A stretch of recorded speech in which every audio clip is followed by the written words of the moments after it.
Hearing from one another has always been important, and in a hybrid world, a layer of friction exists at nearly all times when conducting virtual meetings. The tools and peripherals one has are super important, and I'd like to share my setup and things that I do to hear clearly. Let's start with speakers. Our newest Surface devices have voice-tuned Omni-sonic Dolby audio and front-firing speakers. This aspect is all about audio being clear, specifically voice. Surface device acoustics are tuned for the human voice to ensure clarity and crispness in speech. The second aspect of how audio is engineered into most Surface devices is that the speakers are front-firing. On our laptops, the audio is passed through the keyboard, and on our tablets, they're integrated into the screen bezel. What makes this helpful is that besides the audio being clear and more audible at low and high volumes, is if you lean forward or turn your head, the audio is where you expect to find it instead of it coming out of the sides of the device or behind. Listen to this playback on my Surface Pro 8. This sounds pretty clear to me. Let me know what you think. Something that gets less attention are the physical acoustics of the device. Things like keyboard clicks and fans can sometimes be noisy when trying to listen to your own device or are a distraction when working around others. I recall working at another organization and a coworker begged me to type quieter because it was distracting. I ended up buying a new keyboard, but that moment has always stuck with me, that it can be very important for some people, the sound a keyboard makes or doesn't make. Surface devices are engineered to have quiet keyboards while maintaining comfort through meaningful key travel.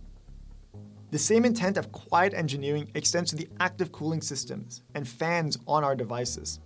They don't interfere with the microphone or when listening using the speakers. There are even some fanless options in some Surface devices, like the Surface Go lineup. Now, onto audio peripherals. Yes, I have Surface headphones and earbuds. I used to be the person that believed a one-size-fits-all solution was best. However, after working from home for 2 years with a partner, it became clear to me that the answer was to have multiple ways of listening and being heard. Let me elaborate. I use my Surface headphones when I'm in a noisy environment or my partner is doing something noisy in the other room. However, after many hours, my ears may get tired or hot. I'll switch to my Surface earbuds to use them if I need to communicate quietly or take them with me since they're compact and easy to carry. But my most preferred option is using the built-in speakers and microphones, which I can do when I have a space all to myself. I think people should invest in a variety of peripherals because variety, for me, is what makes my ears most comfortable. One small thing that I do want to cover is that almost all Surface devices have a 3.5mm headset jack for both speakers and mics.